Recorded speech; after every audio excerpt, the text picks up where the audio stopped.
Welcome to the City Current Show, powered by Hagen-Botham Insurance and Financial Services. This show focuses on sharing good news and powering the good in our community. Now here's your host, City Current CEO, Jeremy Park. Welcome to the City Current Show, powered by Hagen-Botham. I'm your host, Jeremy Park. We're always honored to bring you inspiring stories of individuals and organizations making a difference and powering the good. And that's why we always love talking about city leadership and all of their amazing initiatives. We'll talk about Choose901, Give901. We have so much to unpack, but that's why we're honored to have with us City Leadership's founder and CEO, our good friend, John Carroll. How are you doing, buddy? Hey, man, I'm doing great. Good to see you, Jeremy. Wish we were in the same room, but man, what about this technology? I love it. So great way to connect and grateful to be on the show with you. Absolutely. Well, you all do so much good when you talk about city leadership, but all the different initiatives from Choose901, Teach901, Serve901, Give901, and Choose901 Alumni. We'll talk all about those, but the fun of this one is you're celebrating a milestone. And so talk about launching and what led you to create City Leadership 15 years ago. Yeah, man, it's kind of crazy. 15 years ago this month, so actually May 1st was my first day as like the city leadership executive director, founder, that kind of stuff. And so it's been an amazing journey. I honestly, when we started, I didn't think that we would even be doing it this long. Not me. I didn't start the org to be an organization forever. In fact, when we started, I said, hey, we don't need retirement plans because this isn't about retirement. This is a mission to give back to the city. Let's figure this out. But we started 10 years ago because the dream is how can we help the good guys do more good? Looking at and trying to figure out all these different nonprofits and organizations that are serving so many people in the city.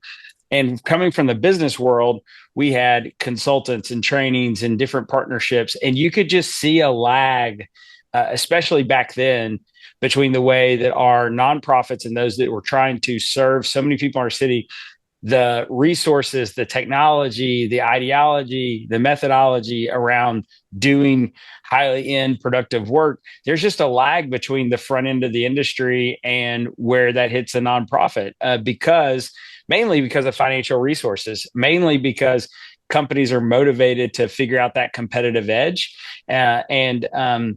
It's hard for especially, so many of nonprofits to be able to keep up with that. And we thought, man, what if we could help provide all those services to as many nonprofits as possible in the most efficient way possible? And so the thought is well, most nonprofits, aren't looking for consultants. If they are, they don't have the budget for them.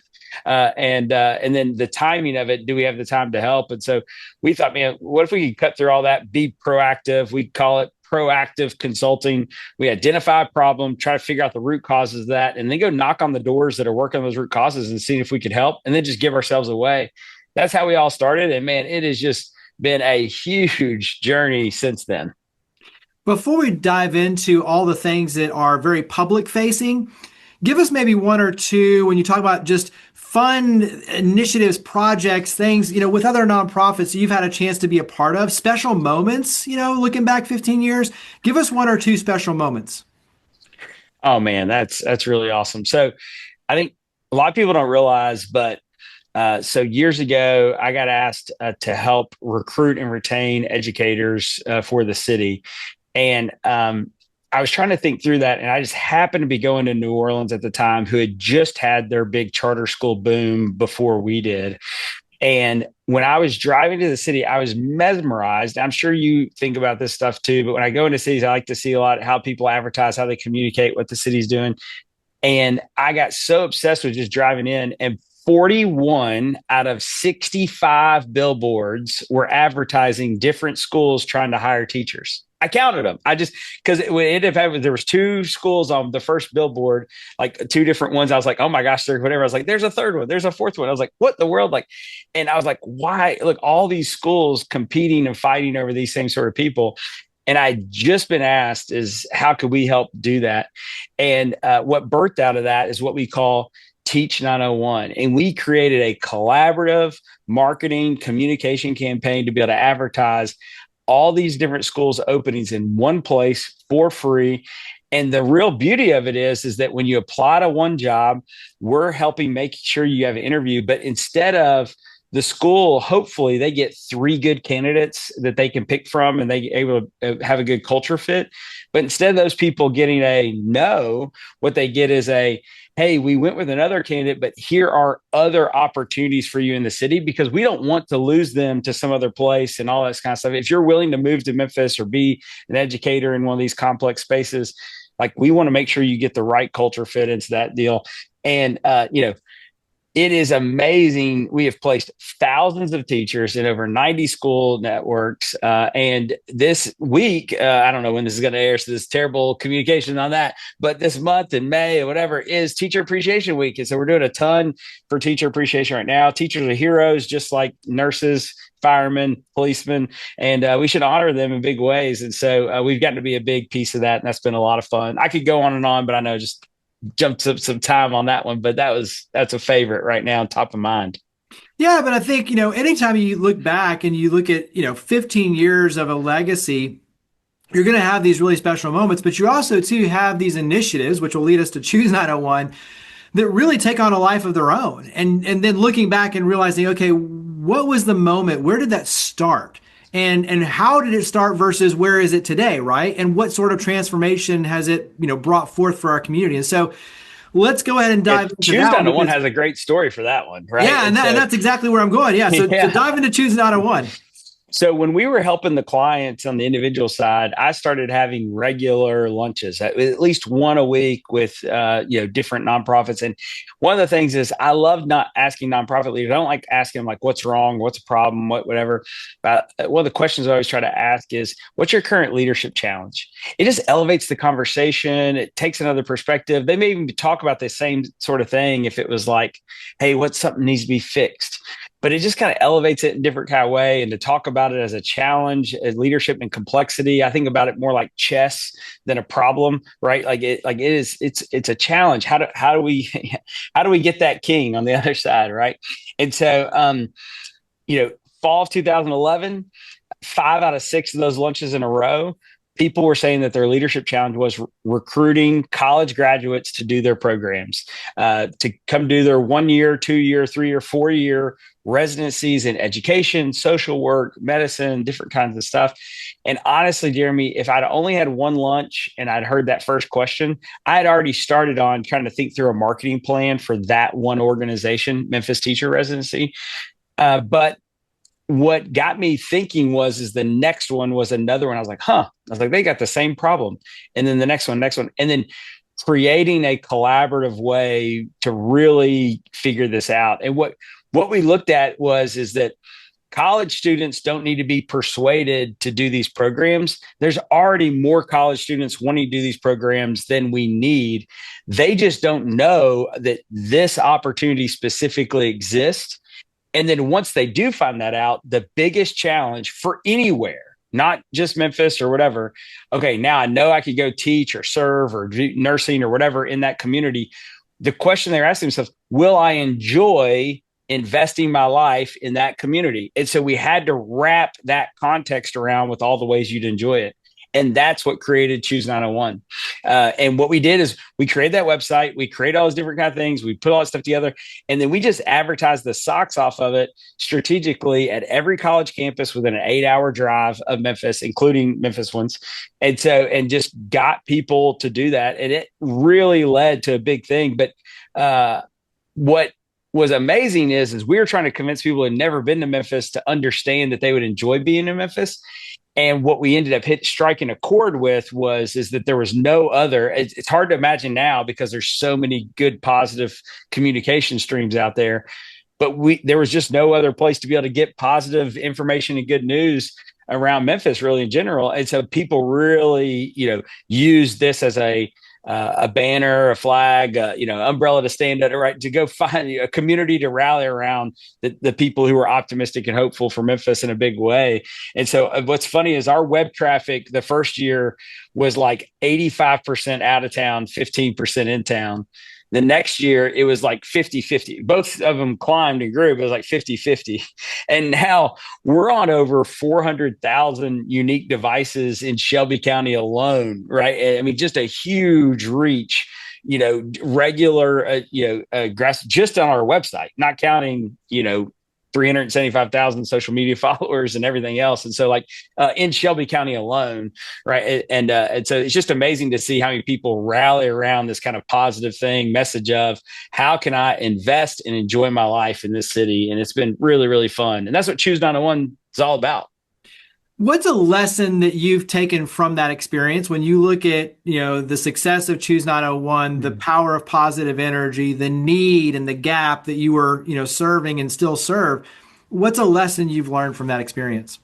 Yeah, that's a great question. I would say is that when we started it, I got a lot of criticism about why we were doing it. What was it for? How's it going to work? All that kind of stuff. And no one was doing advertising that way. Right. And no one was thinking about marketing that way. So I got a lot of critique from the pros, a lot of pushback to do Choose Memphis. And I was trying to go, no. It's Choose 901 because that's different. It's bigger. People don't realize, a lot of people who moved to Memphis don't realize, and Jeremy, you remember this, no one used 901 before we started that deal. It's everywhere now. It's great. I love it. And it's ubiquitous with the thought of 901 is something positive, right? Anyone's using 901, it's something positive. But that was not a thing before that. And it was meant to unify. It was a time when all the school systems were fighting against each other and all that kind of stuff. It was trying to be, hey, this is bigger than just the city limits. This is actually the whole region, the whole area. I wish that 901, I want people in, Eastern Arkansas and North Mississippi to think about is their 901, right? It's a big piece of it, but not allowing the negative naysayers at the beginning to keep us from trying. And then being willing to step up to the complexity that came with a bigger success than we had. There's been some seasons where you're like, man, this thing is crazy. Are we going to keep doing it this sort of way? Are we going to take this other thing that's come out of this? We created it for one reason, but now it's this other thing. Are we going to step up and lead into that space? And then my biggest leadership challenge, honestly, Jeremy, is that now this far into it, we started with awesome, high potential, talented college graduates. I mean, some of these people were they walked off the stage and walked in our office, and they had never had a job before, never done whatever. And they were just nobody, and they hadn't failed in any sort of way. So they weren't nervous about anything, but it's really, really hard running one of the largest media outlets in the Mid-South, the complexity of it, however, the shoestring budget that we figured out with, there's nobody running something bigger with less money than us. Right. And so for that, and so that part and being willing to fight through for that and being willing to gift that back to our community is something that I've learned that I wasn't expecting, but we're still grinding through and gritting and grinding our way through this process. So. Well, and that's why we love and appreciate what you're doing and love and appreciate you and your leadership. And that's for sure. And so carry that into some of the other ones, because we've talked about Choose 901. You referenced, obviously, Teach 901, but you also have Serve 901, Give 901, Choose 901 Alumni. So touch on some of those other initiatives. Yeah, let me just say real quickly for Serve. So Serve actually started when I first moved to town. I moved to town working at a company, vice president of marketing. And it was a way to stay connected to college students, and I offered to host trips. We called them Memphis service experiences. Later, after we created Choose 901, we rebranded it as Serve 901. But Serve 901 recruits hundreds of college students and ultimately thousands of people every year to come and serve this city. And we try to not just make an impact on the service, but we actually try to get them to fall in love with Memphis. So you come on one of our trips, you have to hear a history of Memphis talk. You got to go to the National Civil Rights Museum. You got to hear about opportunities to come intern and work here after college. It's an awesome thing. We've got a 114 person bunkhouse over in Midtown. It is just really, really, really, really, really cool. It's awesome. You should totally check it out. It's got its branding, but it's all happens underneath our roof. And then we try to convince those people to choose 901. And we help a lot of nonprofits. That was another met need, right? People needed groups to come in and help them serve in different kind of ways. And we organize and orchestrate all that for everybody else. So that part's been there. What's evolved with us, and this year, these are totally things like Serve 901 predates city leadership. Teach 901's there in the early days. Choose 901 was an early thing that we did. We launched that in 2012, Teach 901 in 2013. Give 901 and Choose 901 Alumni both were ideas that I had later through the process, through the fruit of all the work we were doing. And what we really saw were two things that were happening, Jeremy. One, on the where the alumni came from, is that the schools and the orgs and the people that were working so hard to educate children, who most of them, 85+% of the kids we work with, coming out of poverty, the education was great. They were ready for college, all that kind of stuff, but there was still so much fragility between high school graduation and actually getting that degree and job and all that kind of stuff later. So what we created was this alumni program where it says, hey, we've already invested so much time and energy in preparing this kid that's now an adult for the next season of their life. We want to help make sure that they're able to get that education, get the job they want, but we want to make sure we recruit them back to Memphis. Crazy thing that we found out, Jeremy, absolutely bananas. But when we studied this, we were showing is that the students who were able to make it through the gauntlet of education, whatever, 2/3 of them were doing that in some other city with no intention to come back. And if you actually measure our poverty rate and you look at the kids who are actually getting to that, becoming young adults and getting to that thing, if that happens, that's why the poverty rate stays so flat. But if we can actually recruit and retain a mass piece of them and get them to engage, what we always say is, engaging in this community, choosing 901 is not sitting around and, consuming and criticizing, right? It's creating and cultivating in this community. And so we want them to get from high school to their next education piece, to that job piece, and then get dove into the community in a big way.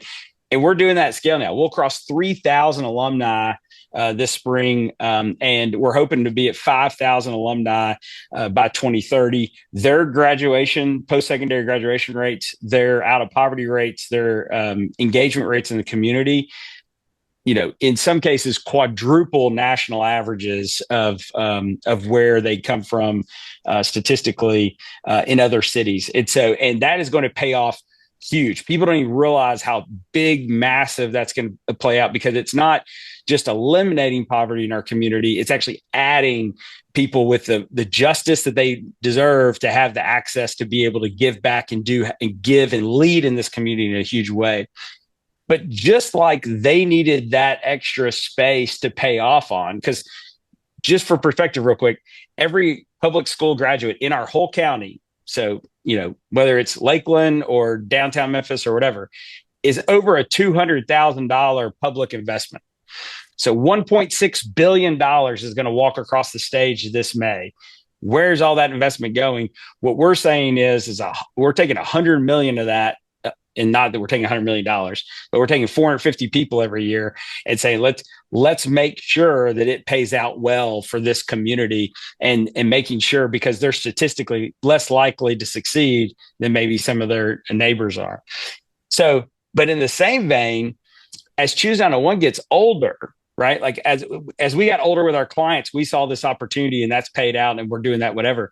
But as Choose 901 gets older, all these 20-somethings we recruited town are now 30-somethings. And the questions we get now are not, where do I get wings, or what are the music festivals around town? But it's, how do I get involved? What do I want to do? Like, they came here and taught for a while, but now they're a business leader. And now they're going like, how do I volunteer? Where do I give back? Whatever. And what we're estimating through our surveys and that kind of stuff, that there's actually over 10,000, if not even more, homes in Memphis right now that want to give, serve, be involved, be back, but they're a little paralyzed with, where can I go where it'll be significantly matter? And we have a lot of companies. Every company I meet with, I'm sure you get the same thing. They say they want their company to be about Memphis, serve Memphis, give back to Memphis, but they are like, where will it really matter? Where can I make sure that it's going to impact? How can we, whatever? So that's why we created Give 901. In the same way, Choose 901 guides people on how to invest and enjoy Memphis in their life. Give 901 is guiding the individual on how to give back, serve, make a difference, be involved, and companies. And so we need companies get involved with whatever. We are the next generation of being able to do that. And our hope is by 2030 is to have we'll have 5,000 alumni. What if we had 5,000 Give 901 members? And we want to interweave that stuff. And so we've got those Give 901 members already serving along the way for these future alumni and alumni as they're going.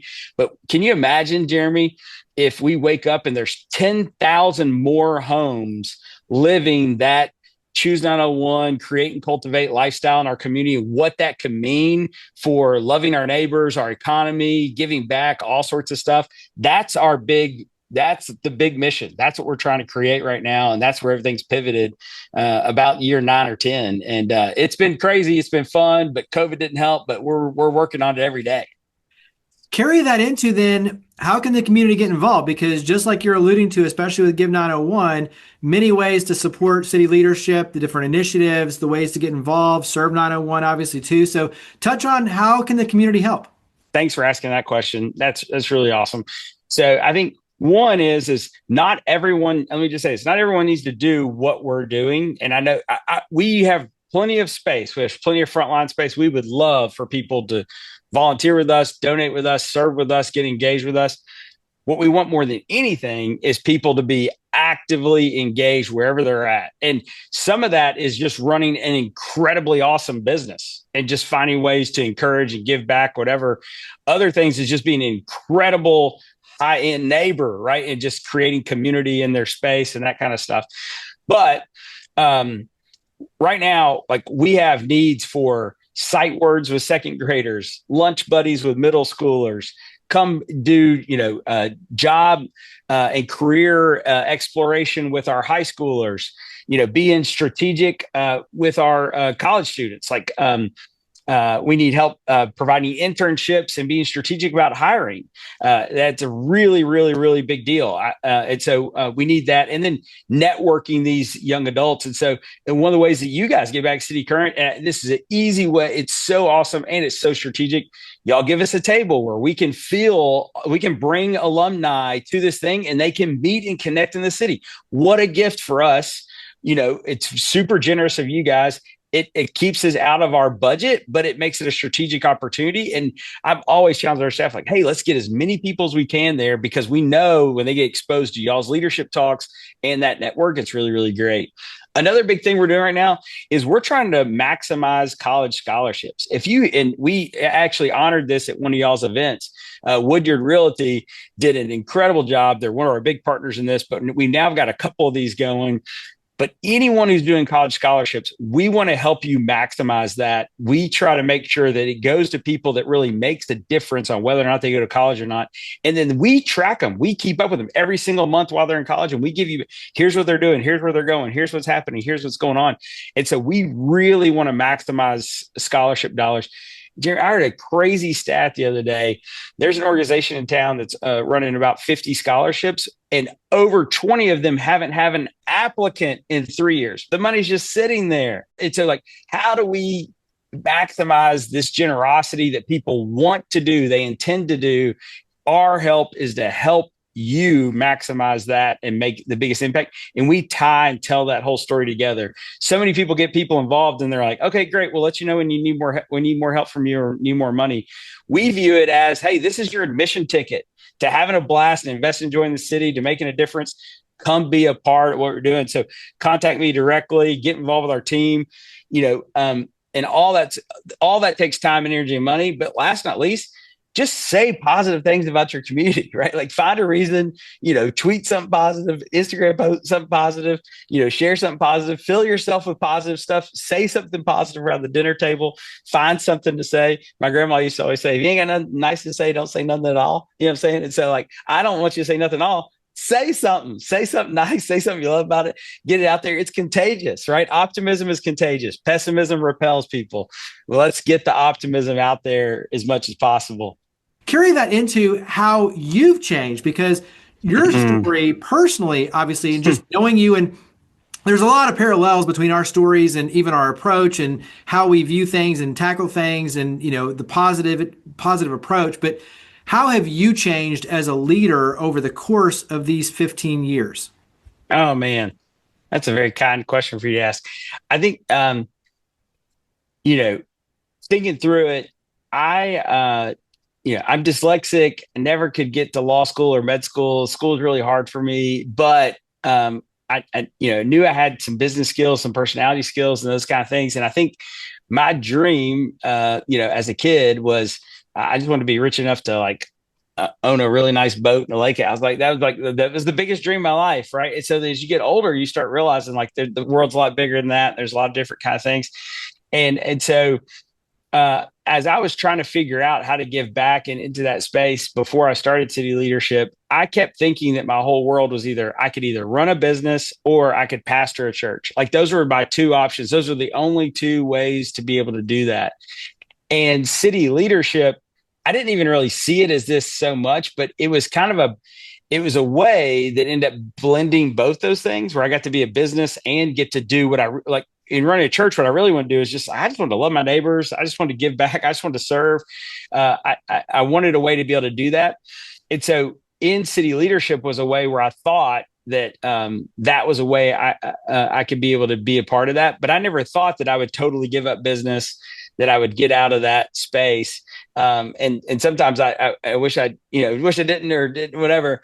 But in 2016, when I finally just sold my company and went all in as an employee at city leadership in 2017, that was kind of the beginning of just the whole piece of me that just completely changed. Of just saying like, I just don't know if I could go to bed at night or wake up obsessed about anything more than what we're currently doing. And here's where it really gets interesting, is that I don't view my world as to solve every problem or that I have to save everybody or do all these kind of things or whatever. What I view my job is that I believe like my teammates are awesome. They care about this city as much as I do, whatever. They have unbelievable talents. I have to create a conduit and an ecosystem to allow their talents to shine out and bless others in that space. In the same way, we create tools and conduits for our community to give back and serve and all that kind of stuff.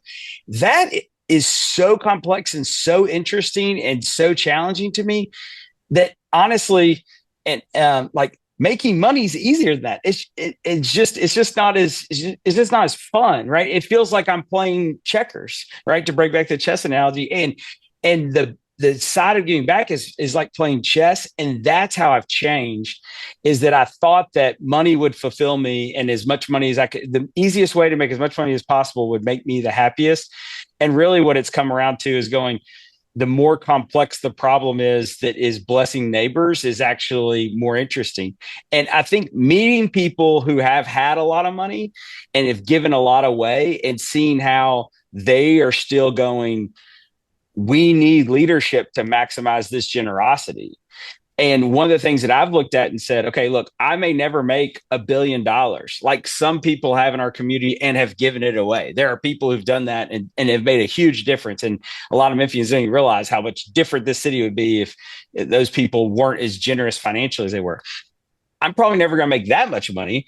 And so, but what do I have that I can give just as generously? Well, it's my creativity, my passion, my time, and all that kind of stuff.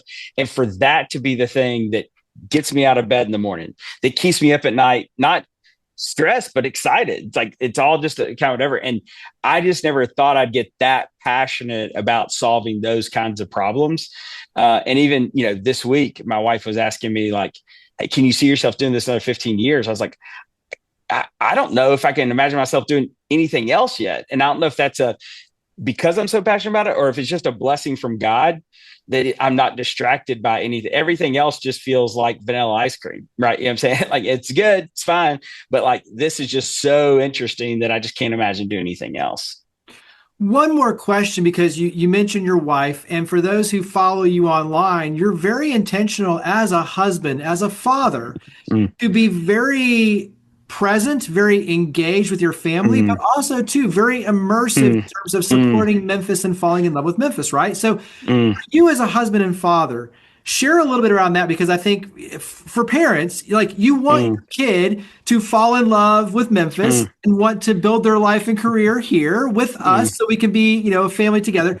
Talk about your intentional effort as a husband, as a father, to immerse your family in everything that you're talking about with Memphis. Well, That was just one of the kindest things that someone said, to even notice my care for my family.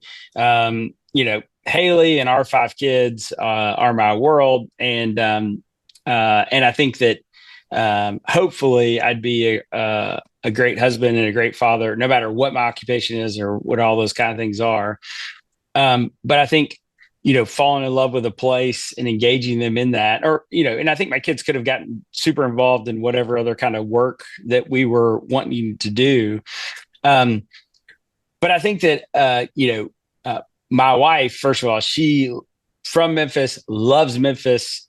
She's, just as passionate, about whatever. She's totally involved in all the different things. And so, man, she is just a great teammate to have in all that space. And so I never have to worry about, hey, do you want to go to this, or do you want to do that, or you want to go whatever? Like we're not going there to work. Like, we're going to these things because we want to be there. The reason why we were just at River Beat for all 3 days is because we wanted to be there. But it wasn't just about the music. It was just we just can't imagine missing being on the river and seeing all those people and shaking all the hands and whatever. And same thing, Smoke Slam coming up. We just can't imagine not doing that. Right. And so that's really easy. I think my kids, some of it is they didn't have a choice, right? They just tagged along and kind of whatever. But, I knew that, I wanted them to experience a lot of these different kind of things. And honestly, it was just really fun. Right. And so I think that, ways where we served, ways where we've cleaned up, ways that we've gone and enjoyed games or events or whatever, I knew that I was going to have more fun getting to see them have fun. And part of my role as a leader for them is to guide them on how to invest in enjoying their community and guide them on how to create and cultivate. My oldest son is obsessed with Memphis. I think he's drank all the Kool-Aid. He's whatever, and it's amazing now he's off at Knoxville. He can't wait to come back, and he's totally pro into whatever.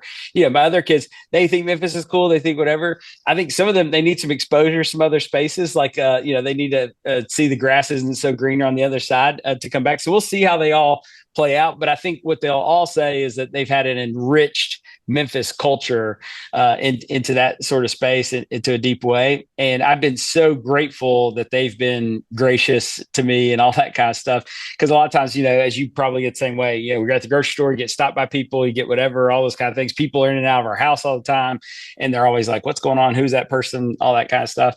But they see our passion for it, and they see the way that ultimately, whether or not they fall in love with what I'm in love with, they know that I'm totally in love with them. And that can't ever be questioned. So. I love it. This is one of those conversations you and I could go on forever, but let's go ahead and wrap up officially. Where do we go to learn more about city leadership? Where do we go to connect in? You've got a lot of different vehicles and opportunities, obviously, to engage. So where would you direct everyone to go online to get involved? cityleadership.org is our website. It's a great place to go. There's a place where you can sign up for emails. I've been asked a lot, trying to send emails more regularly. We send probably 2 or 3 a month, just kind of keeping things updated, kind of keeping in a different space. But we wrote a blog, and Noah, our old videographer, who's made so many of the videos that have had millions of views, that have shaped so many people's perception of Memphis, came back and made a 15-year, 90-second video. And I don't know if it'll end up in these show notes or to whatever, but if you can get to that video, whether it's on social or on our website or whatever, it's just a great way to learn about our passion for this work and the people behind it and all that kind of stuff. It's super, super easy. Most of your people probably already know about Choose901. But what I would say is, if you already subscribe to our email or you already follow us on social, give us feedback. Tell us what we could do. Tell us how we can get engaged. Feel free. We are ready for it. We want it. This is y'all's platform. We are stewarding this thing for the community. We are a spotlight and megaphone on you. So write a blog, tell us whatever, figure out how do we shine a light towards those kind of things.